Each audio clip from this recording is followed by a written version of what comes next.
mun anjeun deuk ka Allah kemudian anjeun terek nyorangan anjeun rek ngabatur jeung jelema nu papada ka Allah yangan nu boga karakter tilu atawa salah sahiji tina tilu mangga bapak nu kumaha kahiji teangan jelema anu ketika manehanana datang amarah tetapi bisa nahan amarah sabar anu luar biasa laisa syadid bisurah innama syadid huwa yamliku nafsahu indal ghadab jelema anu gagah lain bisa pencak haju ngelehkeun batur tetapi nu bisa nahan amarah sabar anu luar biasa ketika marah baturan eta hijna ulah anu sok pungplepeng teh para ujas dipake tujang tajong teh para ulah nu kos kitu tengik teh maksud hiji tajamnya nah sumuhun kedua nomor kedua ketika di sebuah negara di mana baik hidup aya di dinya genderang perang ditabuh teangan jelema anu siap tampil di hareup sebagai kalang dada agama gagah anu luar biasa ketika manehanana diajak perang siap ketika diajak perjuangan siap baturan jelema anu kos kitu macang caya pasti menang ridho Allah dua katilu abah nomor katilu ketika jelema boga wawasan ketika jelema boga akal ketika jelema boga ilmu ketika jelema boga dunia dia daekeun diajak ngabaturan ketika manehanana boga wawasan dipenta ku urang wawasanana nyana siap ngabaturan urang tanpa dibayar ketika nyana boga ilmu keun dipenta ku urang ilmuna nyana siap mere ilmu ka urang tanpa bayaran ketika nyana boga dunia kemudian kurang dipenta siap ngabangun agama tanpa aya ieu itu baturan jelema nu kos kitu tilu karakter jelema nu kos kitu ujang hidup di mana bae sok ngabatur jeung salian teh eta ulah kajen kuku kajen ganteng kajen gagah kajen sugih kajen pejabat nu teu boga karakter kitu ulah teangan geura ku urang hiji jelema anu gagah tapi gagah sabarna mana ya bisa nahan amarah bisa nahan padahal gagah ai kitu bae jelema lemah haju dicarekan haju manehanana cici lain sabar teu daya tah mah teu berdaya tah mah ieu mah gagah mun ngalawan bisa tetapi encan waktuna mah teu kudu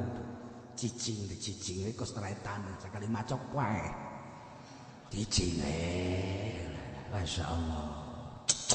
Masya Allah panai jelema teh benang katoan beringas bae padahal menggelut we kos kitu mah kan boga pencak kembang doang kayaknya hoan nomor kedua eta tadi tampil sebagai kalang dada agama ketika diajak perang agama siap dia tampil di hareup siap nyawa taruhanana gagah atuh boro-boro perang urang dek berangkat ngalewatan hiji daerah peuting kira-kira jam 11 jam 12 di dinya aya kuburan anu sangar nu kabehan ge osok maranggihan bae kan di dinya mah ketika urang dek berangkat aya tiluan opatan atau limaan ayo nu tampil ayo bener yes ayo cekelan ayo ayo sudah siap lain gitu lawan lain gitu lagi ayo mas pokoknya mas jadi harap jadi tilat ayo di tengah ayo tuh lagi orang bunga apa kayak jelma gagah tapi gitu kan bunga haji kula waduh ya nu ngamusuhan di mana waduh ngamusuhan ada kabunuh kakula coba kula ada salabat gitu alah sudah siap naik jangan diantar kayak gede berasa nanti geus masuk jadi pikiran aya aing anak buah aing mah badag di ditu tenang bae sih padahal mah eueuh bogoh teu boga anak boga tapi kan aku ngomong aja kan geus lah masyaallah kan haji aduh ya kula aya naon ieu kula butuh teh anu kula lamun dua teh di mana anu kula detik tenang aya bejakeun ngaran aing boro-boro di dinya ngaran aing mah isoler geus terkenal monyet ngarawan ka aing perasaan kita orangnya dadat teh masyaallah Haji Pendi kula diancam ku urang anu ye di dinya mah sia sakhaok kadua bacok sia aja kudu ngomong iya gitu sia aing mah sia lo sia ka ditu embung aing ngomong ilu-ilu geus mendingan dipaehan sakalian eta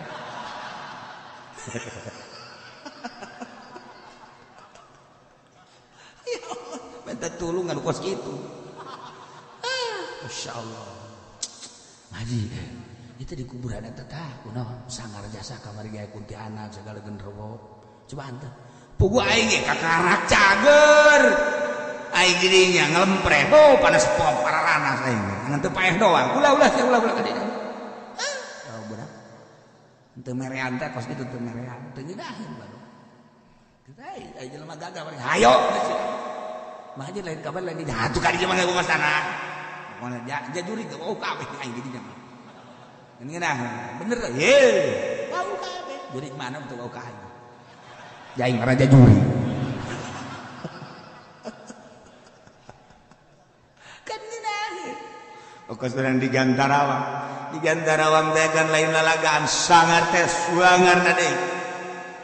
eta bahkan geus terkenal di urang geus kanyaon wow juri Gantarawang sanu teh nyaho ka juri Gantarawang gagahna jeung poharana emang bebeneran didinya mah raja juri di Gantarawang mah emang bebeneran hanya orang-orang tertentu kan wow ka raja juri di dinya eta ge kan nang apa loba jelema lewat ka dinya leungit loba jelema lewat ka dinya dicacak loba jelema nu nyieun bangunan-bangunan dinya dirusak atau emang di dinya mah sangar di Gantarawang nah loba anu liwat ka dinya kan minta anter coba minta anter ka Haji Haji anter ka dinya atuh meureunna leungit jeung aing atuh mah kan urang leutik hate goblok jas bae dipake urang kan teu bisa babacaan tapi coba ke ahlina urang liwat ka dinya nu sangar teh anter ke jam sabaraha ya oh jurikan berarti ayo geus nah guys, nyahuan ya nama jam sakean juri anu di Gantarawang teh kan kos kitu. Da ilalagaan mantap kejadian gagah ya lantaran nakulkeun juri-juri bae di dinya. Teh, kita kerja di Gantarawang. Kan di urang ge loba nu leungit dibawa ka Gantarawang. Eta teh kan kudu nyambat ka ahlina, sebab nyana nu nyahueun tah juri poe anu juri jam sakean juri anu. Jia tu juri ke sarua oko satpam jam-jam mah Masya Allah eta kan urang cerita perjurigan di Indonesia memang kos kitu di Gunung Karang urang sarua tah nyaho saha anu ngageugeuh Gunung Karang Gantarawang saha anu ngageugeuh Gantarawang ketika urang endet ka Allah poe ieu poe naon minggu malaikat saha anu ku Allah diwakilan poe Minggu ketika engke maghrib pergantian anak malam Senin malaikat saha eta engke ganti kapan dia tahu kau bumi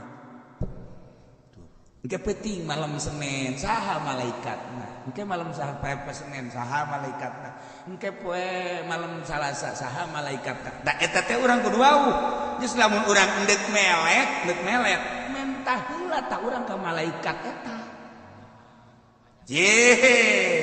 wirid tinggal wirid urang teu wau jeung malaikat eta atuh ngahantem urang sia teu pamit sia ka aing tuh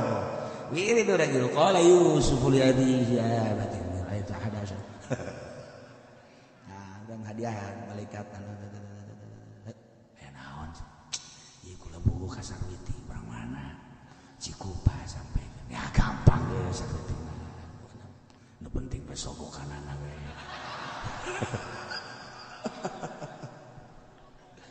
ieu keur carita dunia seperti eta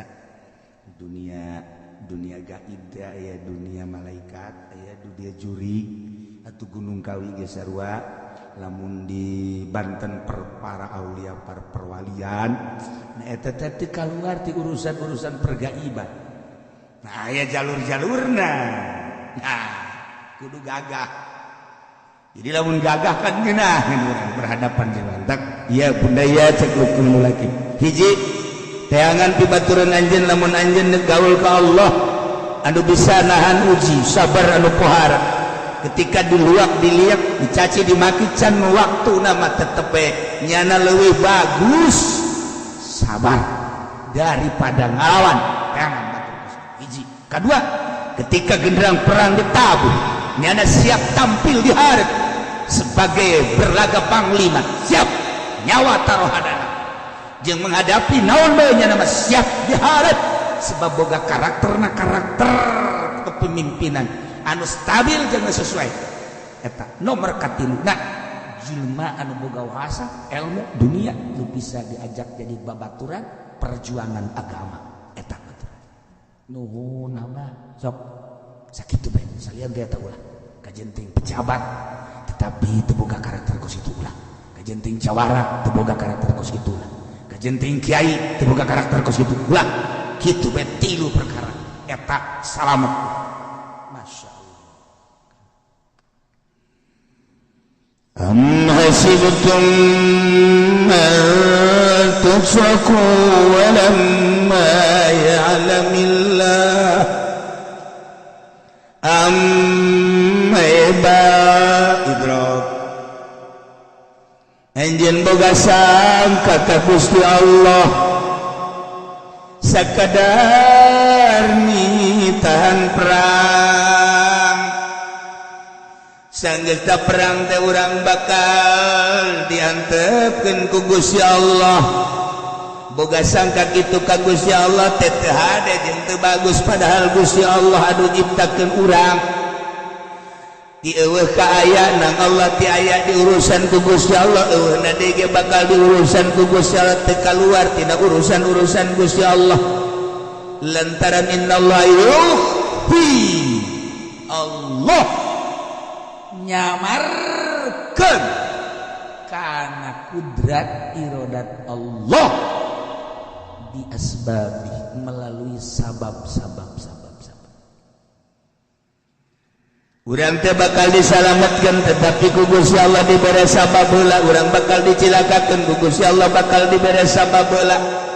jang halayak rame dina syariat mandeuleuh kana sababna tetapi ahli Allah mah anu rasikhuna fil ilmi jelema anu cerdi ilmuna dibere ilmu hakikat neuleuh kana hakikatna langsung entak teu kaharti ku urang para aulia Allah kajeun hanya segerintil dua gerintil tetapi tetep bae urang neuleuh sabab jelema deuk disalametkeun ku Gusti Allah dibere ilmu heula sababna boga ilmu ku Gusti Allah deuk disalametkeun tapi aya jelema dibere ilmu ku Allah deuk dicilakakeun horenganan bangga ku ilmuna horeng ujub ku ilmuna ketika bangga jeung ujub ku ilmuna horeng ilmu teh jadi kacilakaan jangan Allah nyieun sebab heula masyaallah karim Allah nyieun surga Allah nyieun neraka penghunina adalah manusia nu mantak dijelaskeun dina Al-Qur'an wa Tuhan nas wal hijarah horenganan jang panghurung neraka manusia jeung batu nah iya kan tak iya kan jelema ya jelema jadi panghurung neraka batu jadi panghurung neraka tah Allah teh nyieun surga Allah nyieun neraka kuari deuk disalametkeun ku Gusti Allah tina neraka Allah nyieun sebab heula daek ngaji urang eta kan sebab beureun nu mantak daek ngaji ge nangagerakeun saha eta disebaban ku ngaji aju ngajina ge wauhna jeung tukang wudu jeung kiaina mah teu wauh oh masalah eta jadi jeung sebab Gusti Allah jeung sebab oh begitu maot masyaallah karim timbang amal ternyata orenganan amal ngaji loba jasa nya nama ngaji teh geus lain hayang pinter lain hayang bisa pokona mah hadir bae geus asal datang ngawudu keut Ikhlas jasanya nama ngaji. Ikhlas jasa. Geus teu naon-naon namanya. Ternyata berat di akhirat timbanganan. Ya Allah ya Rabbi. Aya nu sebab ngaji jadi kana neraka. Ya Allah lantaran lain ngaji horenganan deuk neuleuan sugan aya jahe. Ya Allah ya Rabbi. Teu benang aya jahe. Dibonceng bae ku nya. Eta kan neraka. Allah nya sebab. Disebaban heula ku Gusti Allah teh nyana teh dagang, aju kemudian tina dagang na teh sugih, kang geus teh sugih teh orenganan daek sedekah berarti sugih ngajadikeun sebab kana salamet. Aya deui tadi nama keur susah mah nyana daek jasa ibadah, barang dagang aju kuari maju dagangna. Beuh, boga mobil dan lain sebagainya. Nu tadina daek sedekah keur susah mah ala kadarna, daek bermasyarakat tadi kuari barang sugih ditanya ge teu daek ulina ge, beuh, puncak Bali dan lain sebagainya. Bae nyana orenganan sugih jadi sebab kana cilaka. Allah yang sebab heula. Baheula kiai teh hebat jasa ngajina masyaallah ku santrina jeung ku masyarakatna. Nyarahuan rukun wudu jeung tauhid teh manehanana coba-coba nyana asup ka Golkar. Jadilah kiai Golkar, kuari geus teu kaburu ngaji jeung santri, teu kaburu ngaji jeung masyarakat. Dina kaburuna ge geus eueuh nu daekeun ngadarengekeun lantaran kaambeuna jeung lain deui meureunanan timbul tina dadana nu baheula mah bersih bening nur ilahi, kuari mah nur Golkar. Akibatna kumaha? Nyana teterusan ka belah dituna. Dak silakan. Can tobang. Iya tuh kadeleuan urang sabab-sababna. Kadeleuan. Masyaallah kan. Mentek sing hade ilmu tinggal ilmu.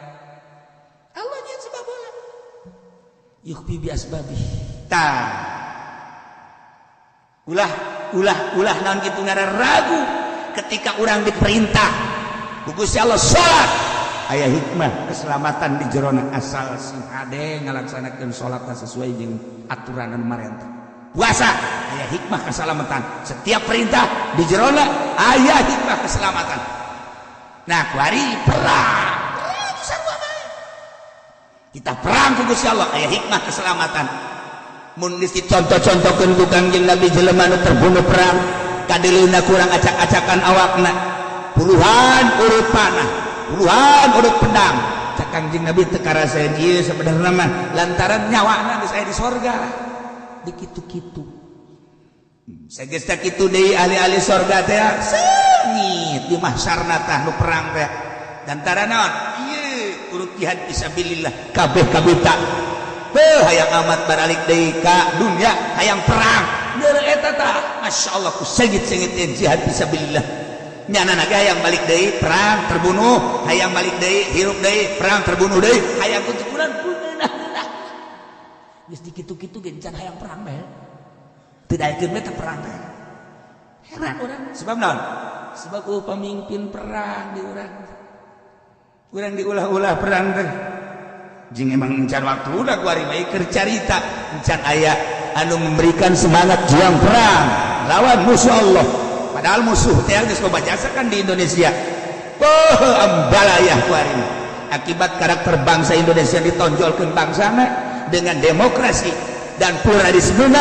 wari urang kudu sauyunan jeung agama sejen aya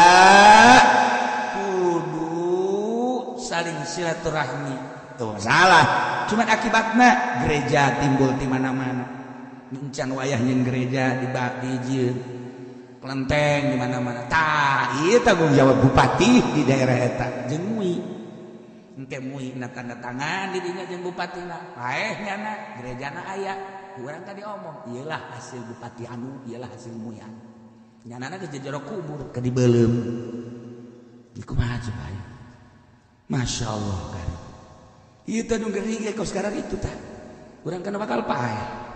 aju kumaha lamun ngocor bae terus dipake ibadah ku batu nu kudu Allah-Allahan haleluya haleluya nah ngocor kan ke Cirebon urang tanda tangan mui eta bupati eta asa bodoh di cenah kudu mah teh mah anu kan heueuh itu kan teu bae sok marah sia ka aing mah kan heueuh tuh masyaallah kari akibatna kos sekarang ieu ka urang nu kudu diperjuangkeun agama leuwih dengan kebangsaan agama ulah mau agama kan kemenang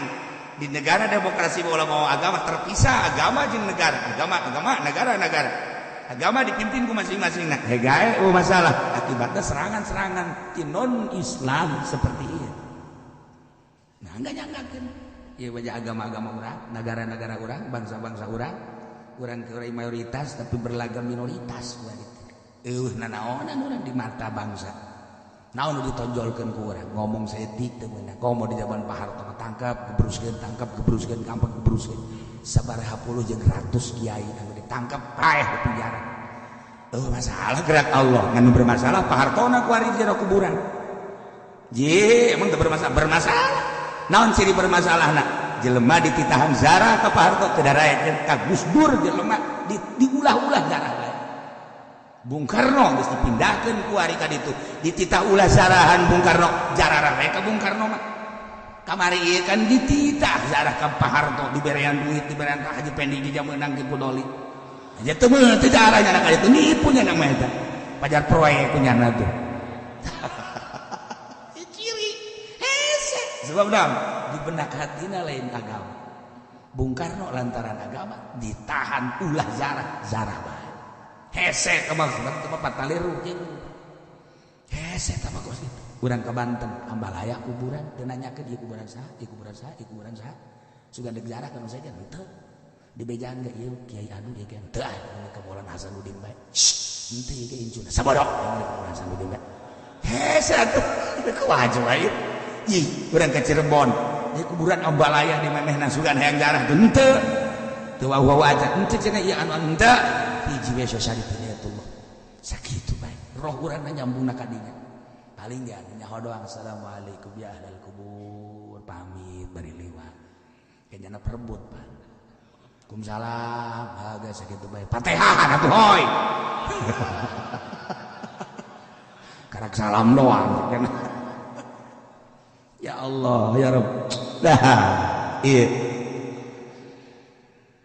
Amhasibtum man tutraku marane kabeh boga sangka bahkan aranjeun boga sangka bakal disayomkeun diantepkeun ku Gusti Allah bari Gusti Allah teh teu nyahoan ka jelema anu perang dengan ikhlas boga sangka seperti kitu ge teh eta teh jauhkeun ulah boga sangka seperti kitu suara sakali ulah rek boga sangka bahwa Allah teh nyayomkeun anjeun ngantepkeun anjeun ulah boga sangka Allah teh teu nyahoan kana perang fisabilillah ikhlas ulah boga sangka kos kitu jeung teu ngajaradikeun sebagai walijah sebagai kacinta sebagai kadeudeuh kasih babaturan-babaturan selain daripada Allah Rasul jeung mukmin ulah Allah Rasul jeung mukmin jadikeun ku urang sebagai kekasih sebagai piton hiji we ulah dianggap Allah teh nyahoan nu mentak boro-boro perang urang ngaji we beurang ngaji teu ikhlas Allah kuningan urang ngaji ikhlas Allah kuningan engke beda efek tina ikhlas teh beda ka urang na ge ngeunang kumaha ngeunahna lah ngaji mandek di mana bae dieu mah ikhlas berarti teh lah sasalah mandek teh jeung kiai na ge antum khusus teu neuleukeun ka geus ikhlas berarti eta ikhlas teh kos kitu geus teh hebat teh kos kitu geus saumur hirup sia kos kitu mah umas lagi ikhlas teh kos kitu ya Allah Gusti Allah geus jauh leuwih akrab jeung tangkal kalapa diuk ngaranengna masalah Allah uningan ieu ngaji pokona mah aing mah tah eta kos kitu ikhlas ngaran geus kabeung berat engke ka ditu na ge moal ngaji ikhlas ieu cukup ku ikhlas mah tah ulah boga sangka aranjeun kabeh perang ilai kalimatillah ngalawan agama ngalawan musuh-musuh Allah kemudian boga sangka bakal diantepkeun ku Gusti Allah boga sangka Allah teu nyahoan kana perang ikhlas urang Allah teu nyahoan bahwa urang teh ngabatur jeung Allah Rasul jeung mukminin di jero hati urang ulah boga sangka kos kitu tetap ku Allah bakal dibantu moal disayomkeun wajen ku kumaha ge lamun urang boga ilmu we perang urang jeung nafsu kemudian urang berangkat ke ilahi kalimatillah dijamin ku Gusti Allah ajen ku kumaha ge cicing bae urang ulah dagang ulah bisnis ulah tani ngaladan kana ilmu Allah delekeun coba ge engke ge digerak-gerakkeun ku Gusti Allah mun cak urang teh Gusti abdi mah embung gerak manusia hayang langsung ti Gusti Allah hayang ge orae ka dina datang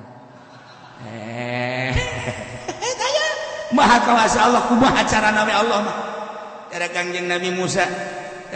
Musa teh ngadoa ka Gusti Allah ya Rabb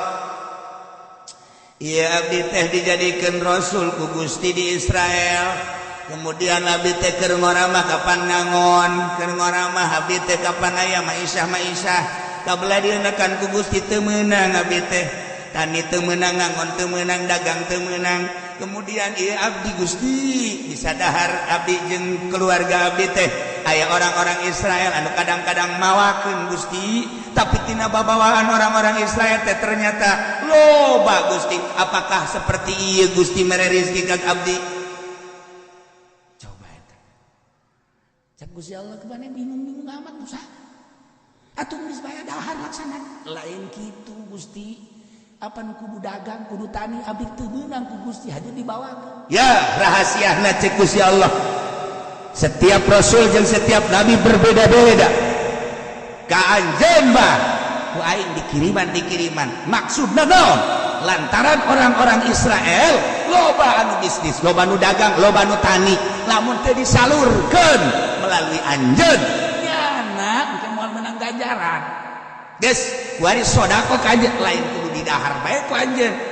leuwihna ti ngadahar sok tasarupkeun jang syiar agama Islam abeh babarengan nu itu tani nu ieu dagang engke mere ka manehna makan teu hayang sapira maneh nyaho aing ge cak Gusti Allah tetapi leuwihna ulah sok disekep sok kuari bangunkeun kana syiar agama itu menang ganjaran engke agama maju rahasiana seperti eta jadi penuh rahasia naon ge masyaallah mentak lamun mereta ka kiai dalakeun ku kiaina lamun adu dicapokan bae ku kiai koros urang mah kiaina koros mah tapi lamun adu dibangunkeun ku kiaina dipake meuli mobil leuwih ti orang koros ka mana ieu lompatna tah kudu ditinggali ku urang sebab ieu aya rahasia jelema mere menang ganjaran mun ku kiaina ditolak berarti kan teu menang ganjaran berarti mutuskeun ganjaran batur cek Gusti Allah Musa wah barang nyaritakeun kos itu Kangjeng Nabi Musa jelas ka masyarakat teh bah atuh masyarakat bebereana pohara jasa Kangjeng Nabi Musa kan ngadoa deui ka Gusti loba teuing tah Kangjeng Nabi Musa mah kan bebeja ka Gusti Allah loba teuing coba si eta ya Allah ya Rabb kadang di Bank BRI doang itu naik coba bank lo pakai nih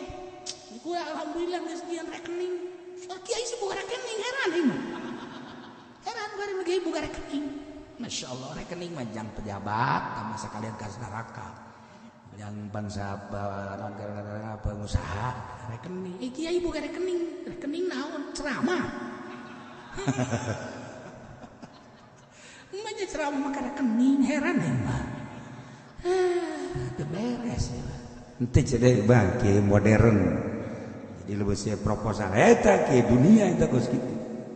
Salah, ente salah yang berjuang negara kudu aya ngan moal ka Allah sakitu doang.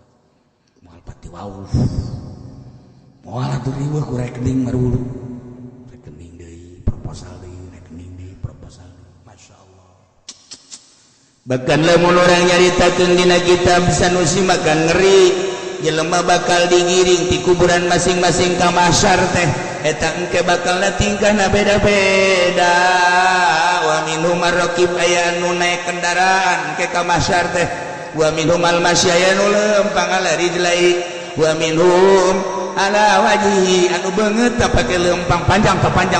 di antarana deui aya wa minhum diantara jelema nu digiring di kuburan ka masyarna teh ieu rupana ala suratil khanazir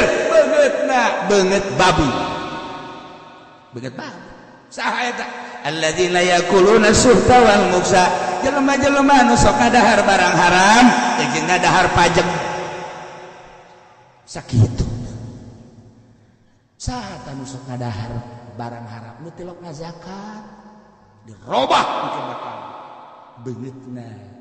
beungeut babi ulah kaget ke lamun aja pengen di ditu beungeutna babi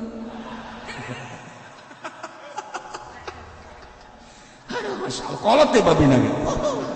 mbahna babi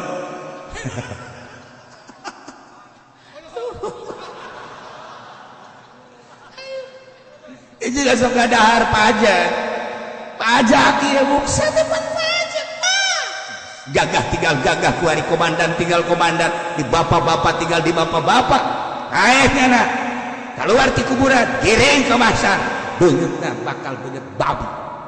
ya kumaha deui coba naudzubillah min dzalik wa min dzalik kuari ngeunahan ngadahar pajak kajen nya nama ngadahar pajak teh emang keker kuku cuprakan di pajak nya nama parantina nya nama ieu kiai anu kabere ku duit pajak nya kiai nya make sorban beungeut teh babi ya Allah ya Rabbi ayo sih dan kumaha ayo kuari ada di Saparian kuari di BHS ku BHS teh nang di pajak gegendeyehannya nang ti bupati hebat jasa teh dibere marah pan ke bupati pelit bupati tenar pugu eta teh babi saudara ya Allah ya Rabb urang lamun nyaritakeun kos kitu kan muringkak bulu ji di imah aya 2 kareta tuh udah kumaha kaditu na wa minhum anu kirodah monyet wa minhum anu pada caritakeun eta teh lain ucapan sambaragan manusia ucapan ti afdalul makhluqat nabiyuna Muhammadun sallallahu alaihi wasallam beuteuing kumaha jelema nu kucuprakan dina pajak deres kana mah teh emang keur di dinya ieu kiai nu kabagi proposal anti pajak misalna henteu cenah kieu mah lain ti pajak ti naon lain cenah ti naon henteu cenah lain suku disentak bae sia ti mana tuh lumantak negara mau moal bangkrut wajib kudu make moal aya bangkrut dan negara sebab naon pajak akan terus nah iraha negara bangkrut moal aya negara mau bangkrut moal aya sok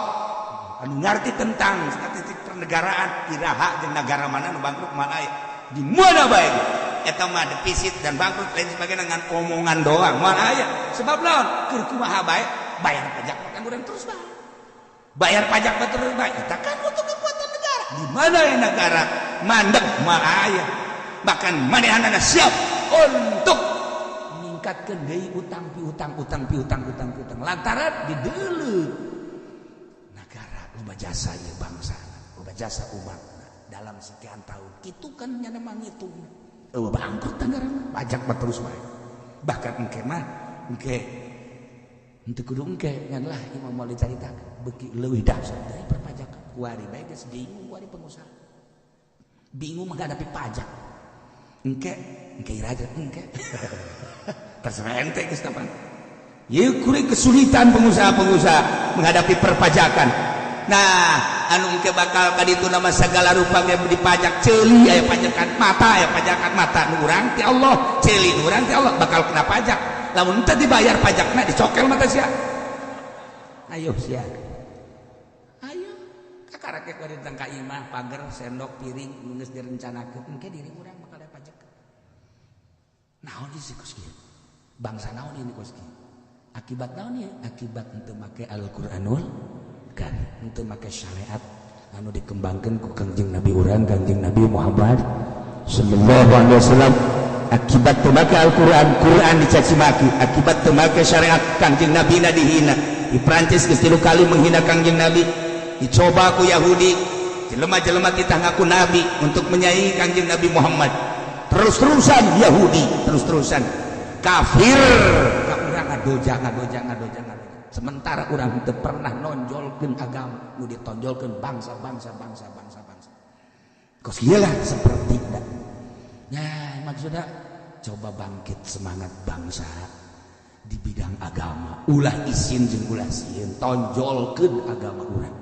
Urang gagarak aya nu ngahina. Apa itu pakai jubah? Jubah mah itu mah karakter bangsa Arab, bukan agama. Urang geus bisa ngomong kos kitu bae. Geus bisa ngomong. Apa itu siwak? Siwak itu kan membersihkan, lebih hebat mantul daripada siwak. Oh iya. Bawa ku sia salat mantul kan itu. Hayu sia jeung Pepsoden kadinya. Ngimaman hayu sia mampul make Pepsoden, acak-acakan teh. Tarolol kari. Masyaallah, kari geus gagina. Eta kan akibat urang lemah. Urang gagah mah. Nah, itu kenapa pakai jubah? Emang kenapa? Itu kan karakter bangsa. Sini. Gua sobekin nih. Geus beres pas itu. Teu kudu make dalil. Tinggal nyari calangap beres. Kudu gagah. Cari temen lu, dan gua sobekin lagi. Kasih tahu. Tentu udah orang gelut. Kudu gagah tetap. Islam kudu gagah. Masya Allah. Ulah boga sangka setik-etik acan bahwa urang bakal disayangkeun diantepkeun ku Gusti Allah. Ulah boga sangka setik-etik acan Gusti Allah teu daheueun kana jihad fisabilillah ikhlas. Allah Maha uninga sama sekali. Ulah boga sangka bahwa urang teu nyieun kakasih selain daripada Allah. Hiji Allah, Rasul jeung mukmin hiji eta. Lamun eta tampil harak mantap. Masya Allah. Berarti kan kudu boga keyakinan. Sementara kan keyakinan mah hese lain lalagaan. Urang kuari belajar dina syariat, yakin dina syariat. Kemudian belajar tauhid, ku yakin dina tauhid. Urang terakhir kudu ihsan, yakin dina ihsan. Sakumaha Kangjeng Nabi naroskeun tentang ihsan melalui malaikat Jibril. Dijawab ke Kangjeng Nabi, anta budallah ka annaka tarah wa illam takun tarah ka annahu yarak. Nah, urang ibadah ka Allah seakan nula Allah, lamun teu bisa seakan didelekeun ku Gusti Allah. Nah, eta teh kan bahasa. Eta teh kudu yakin, timbul keyakinanana emang teu babari, emang teu hese. Hiji kudu riyadhah heula nafsu. Nomor kadua kudu mujahadah,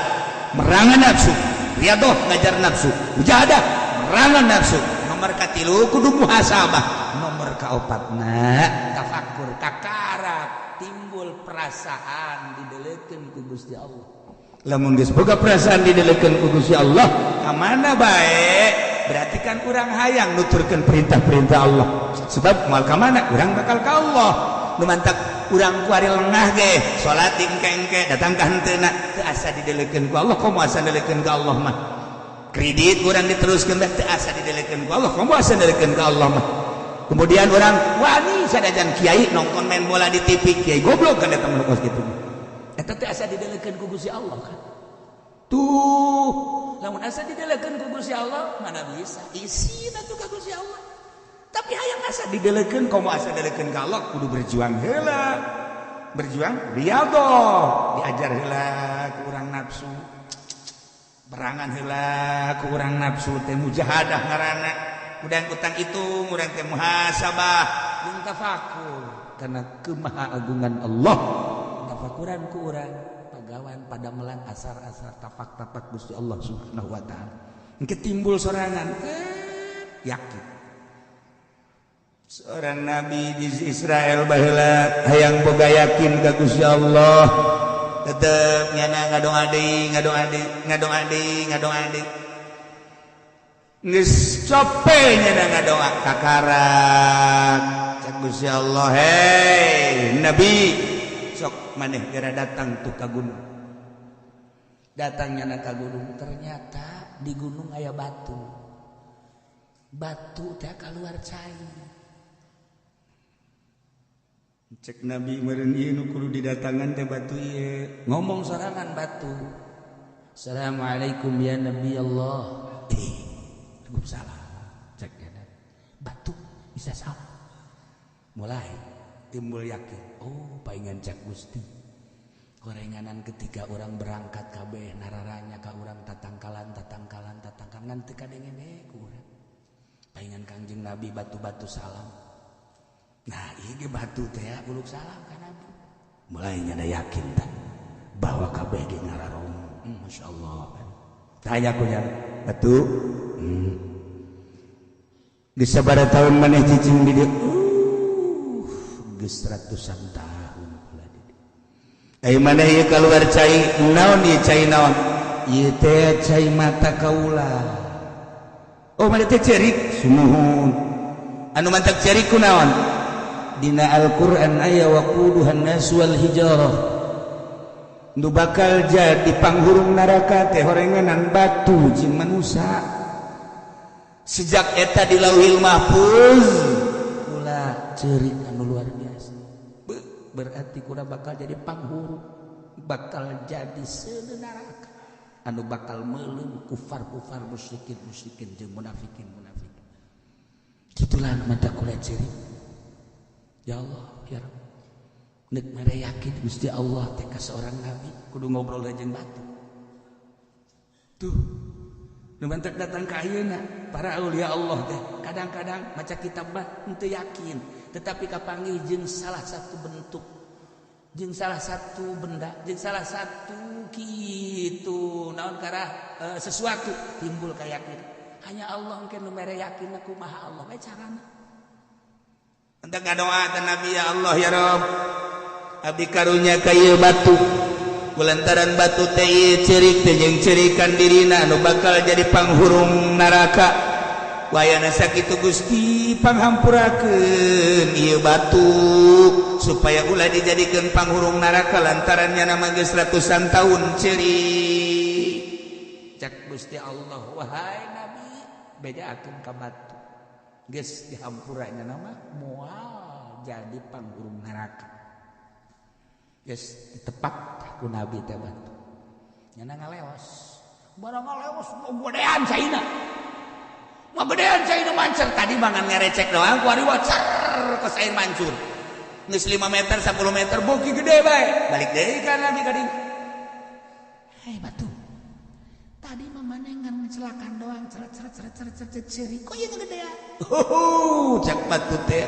lantaran kadenge Gusti Allah geus ngahampura ka kaula sehingga kula moal dijadikeun panghurung neraka maka atuh kula bersyukur ka Gusti Allah ai tadi mah cai mata sedih kuari mah cai mata bunga lantaran kula kuari bersyukur teu dijadikeun penghuni neraka masyaallah cek eta Nabi cek Nabi batu bae ge bisa bersyukur ai manusia teu daek bersyukur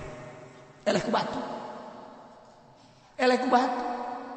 kamari keur susah yuk kuari senang sudan sodako bersyukur jantung atuh anak-anak bere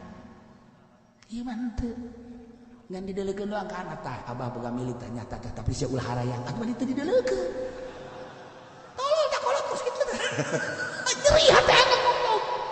masanya hobenya tah abah boga milik tah nyata tah tapi abah kan rencanana loba ieu sanajan 1 miliar tapi rencana abah 2 miliareun geus ieu mah asal neuleuh bae cak anakna kurang kasuka bubuyu dengan teluh yuk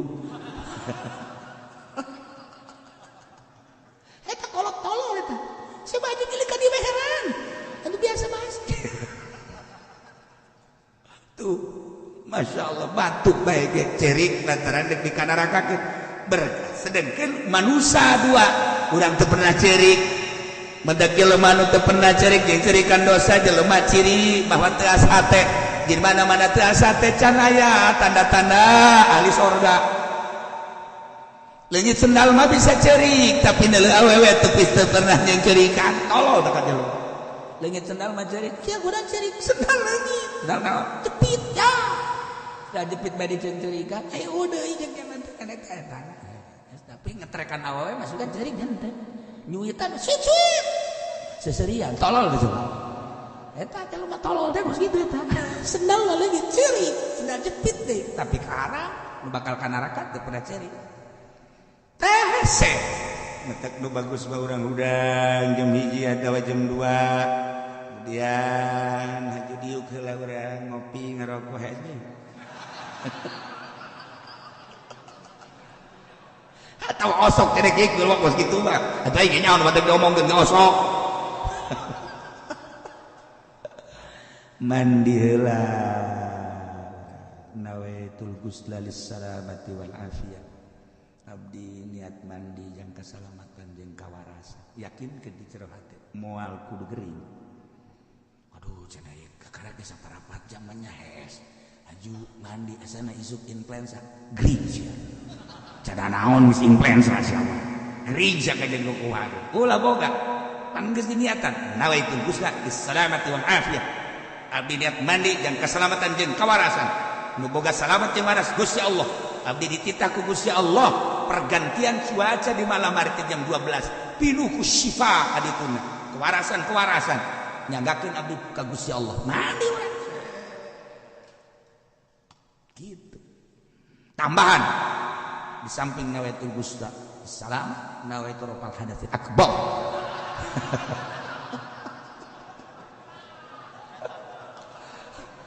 teu beres ya Allah beres salat hajud merenung urang dirinya ya Allah ya Rabb Gusti karasa ku abdi horenganan hese jasa Gusti ieu hayang ulah berdosa boro-boro kolbu boro-boro ruh cacak-cacak dina zahir bae kaislaman mata abdi beuh ti isuk tadi datang ka maghrib samaruk teh mata teh nu abdi horeng nu Gusti jeung aya aturan-aturanana horenganan cak Gusti kudu ditinggalikeun kanu dihalal-halalkeun ku Gusti tapi ternyata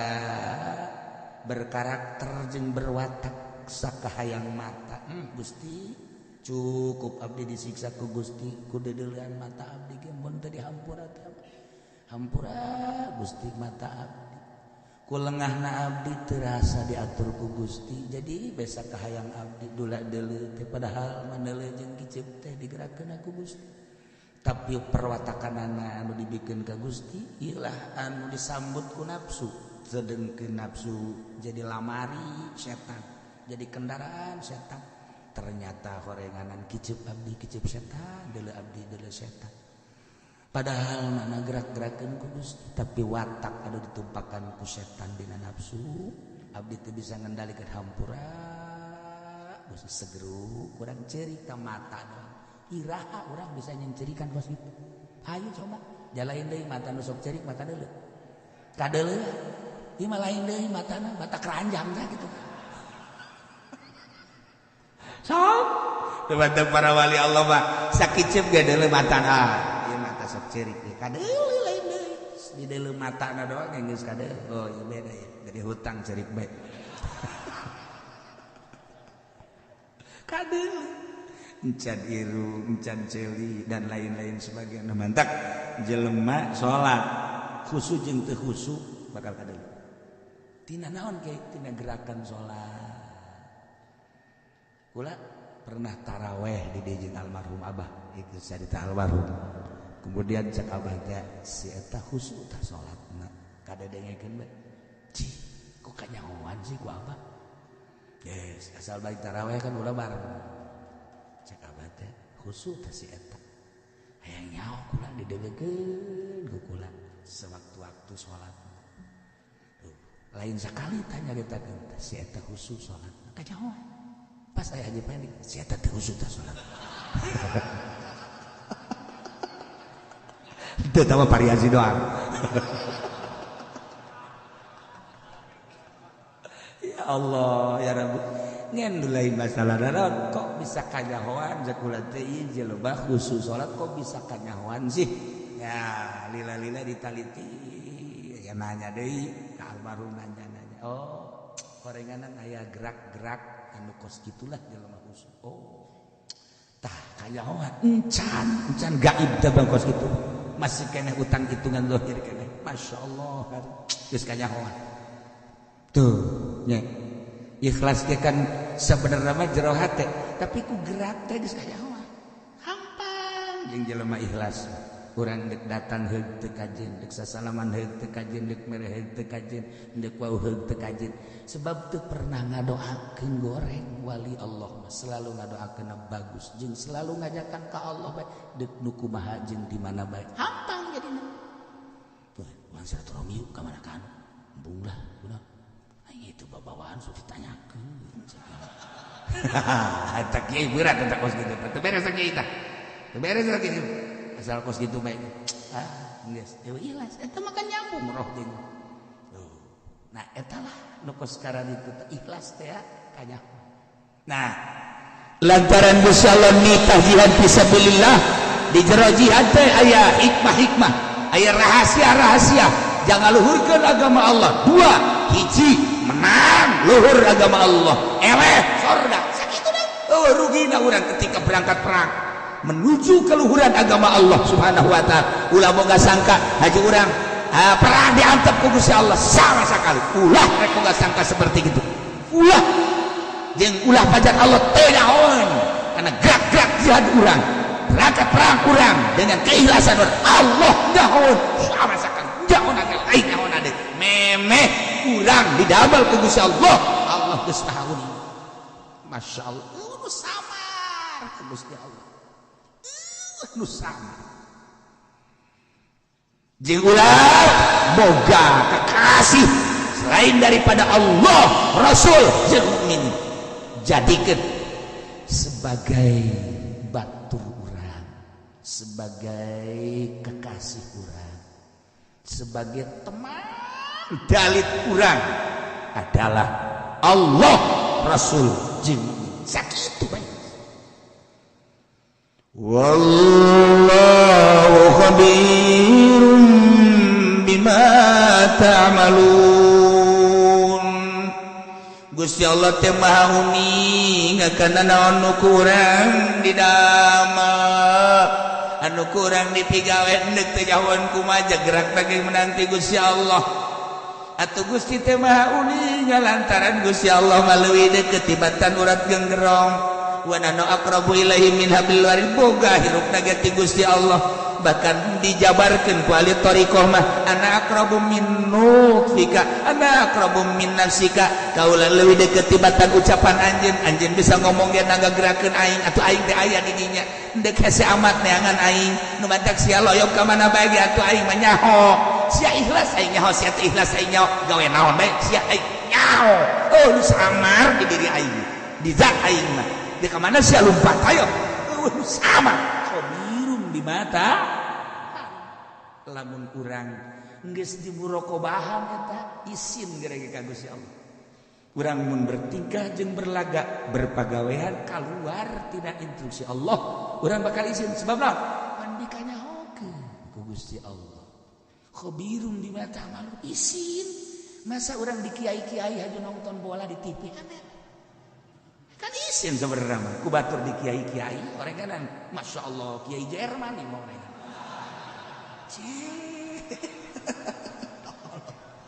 ya Allah ya Rabbi tuh kan isin sebenarnya mah nah aja kiai-kiai nu teu boga ka isin lah anu kos kitu nangan ke kaditu mah loba kiai teh anu haju embung kanyahoan kaikhlasanana embung kanyahoan pangkat jeung darajatna kadang-kadang kiai teh berlaga seperti nu bodoh eta mah geus lain deui ge kadituna aya nu berlaga bodoh memang bodoh asli eta mah hanya Allah lah engke nu maha uningan do mantak walamma ya'lamillahu alladhina jahadu minkum walam yattakhidhu min dunillahi wala rasuli walal mu'minina walija ulah disangka teh jauh apaleun maha uningan Gusti Allah Subhanahu wa taala hiji beda urang asa dikanyahokeun ku Gusti Allah sakitu we heula bakal baru ringkat dulu kullu matara setiap naon nu kadeuleu ku anjeun wa matasma jeung nu kadeenge ku anjeun kana fi ilmi cak Gusti Allah eta teh aya di ilmu kaula urang ngadenge suara eta geus aya di ilmu kaula maneh ngadenge suara nu geus aya di ilmu kaula naon maneh nu dideuleu ku maneh eta geus aya di ilmu kaula nu kadeuleu ku maneh deuleu maneh nang aing deuleu nu kadeuleuna geus kanyawan ku aing atuh teh kumaha deui tinggal urangna bae muka-mukakeun hijab tina nafsu nu aya di betek panghesena mah panghesena ieu teh urang teh perang jeung nafsu perang di medan laga aya waktuna sepoe dua poe sebulan 2 bulan setahun 2 tahun tetapi perang jeung nafsu mah nah iyalah terus-terusan ngan lamun urang teu perang-perang jeung nafsu moal bisa-bisa ya kudu lalaunan urang lamun teu diperangan urang moal bisa-bisa kudu urang ulang ngalap cukup ku ilmu syariat ulang ngalap cukup ku ilmu syariat ngalap cukup ku ilmu syariat berat bakal jeung syariat dibawa ka Gusti Allah lohir tah mah di balik syariat aya batin eta tah nu kudu diarahan lamun urang encan ngaji eta ribut bae ka jeung kumaha ge sebab lawan syariat mah urusanna sah batal menang henteu rojeh marju asoh soheh dhaif ribut urusan kos kitu bae lantaran teu neropong ka jerona ketika urang neropong ka jerona urang aya di dinya bakal indah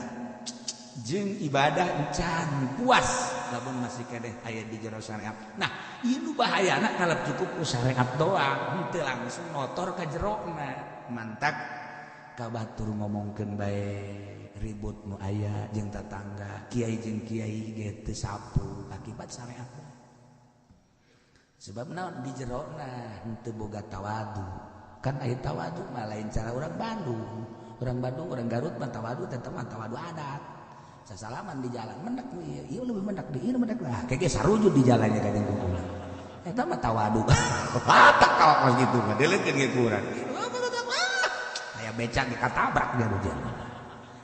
tawadu mah lain kitu tawadu mah mun digambarkeun ku urang leuwih handap tibatan nu kapanggih jeung urang kapanggih jeung kolot masyaallah nya mah leuwih kolot umurna meureun hebat ibadahna aing mah sapira budak tawadu manggih budak nya nama budakan teh aing meureun maksiat lagi leuwih handap aing mah geus leuwih koltan nya loba maksiat eta ngaranna tawadu nu kos kitu kapain jeung nu geulis mana daekeun teu bere duit mah eta geus mah bajingan ka mah kos kitu tawadu mah kos kitu gambaranna diri urang mun kapanggih jeung sahabat leuwih handap tibatannya eta tawadu lain tawadu parahyangan teu mah watak adat. Nah ieu tah urang mah lain lamun di syariat bahkan lain begitu manggih kiai jago naonnya kira-kira ieu nya alat samsiana datang ka mana coba aku aing tah eta kan teu beres ka situ kapanggih ieu sanajan bujang mah we hebat teh ku aing dicoba deuk da nyoba bae tolong cara jelema boga pencak asal diupna salah deh diupna ge salah kajahoan banyak pencak kos kitu diuk lain deui pencak mah kudu tuh kan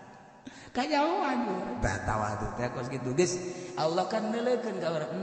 sia diciptakeun ku aing padahal mah sia pinter tapi ngarasa bodoh kapanggih jeung jelema teh asa bodohan sia jeung batur hebat amat teu di aku berarti ku sia kapanggih jeung saluhur asa hebatan itu kapanggih jeung nu sandapeun asa kapanggih nu sapagodos nya nama atuh sapagodos ge umurna doang tapi dina ibadah jeung ilmuna eueuh menangna urang teh menangna jeung batur teh eta mah lain kudu ngomong perasaan ngomong mah bisa bae abdi sinaon laib podol sero tusuk kagebes bubur ieu mah perasaan urang tatawadu asal geus bisa kos kitu berarti geus boga derajat munggu Allah efek daripada derajat lain deui sejuk tentrem tenang henteu pernah nya ngadoakeun goreng ka batu henteu pernah teu meunangeun ku Gusti Allah dina thariqah mah teu meunangeun ngadoa ka batur ya Allah ya Rabbi man anu ka abdi teh kos kitu kirim galedeg bae Gusti eueuh doa teh sejuk bae jeung ali thariqah mah sebab naon ya Allah ya Rabbi meureun kasalahan abdi aduh nyanggakeun we ka Gusti tetep bae nyana bendueun ka abdi tapi ku Gusti ulah dipake ka bendu keun bae ditanggung ku abdi ka benduna abdi mah teu bendu nyanggakeun sadaya-daya tuh jadi goreng jeung batur gregetin ka urang teu pernah greget ka batur ka urang ngagorengkeun urang teu pernah ngagorengkeun ngeunaheun bae ka nu aya eta tawadu ngaranna ka Gusti Allah sebab naon iget kabeh gerak nang Gusti Allah neuk dikumahakeun atuh jak kabeh nang Gusti Allah kan ngeunaheun ngomong mah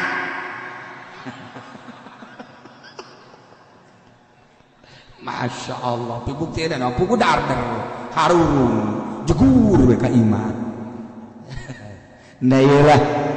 jadi ditegur ku Gusti Allah ulah rek boga sangka disayangkeun ulah boga sangka Gusti Allah teu uningan ulah boga sangka bahwa urang teh jadi urus ku Gusti Allah jadikeun sebagai kekasih teh Allah Rasul jeung mukminin wallahu khabirun bima ta'malun.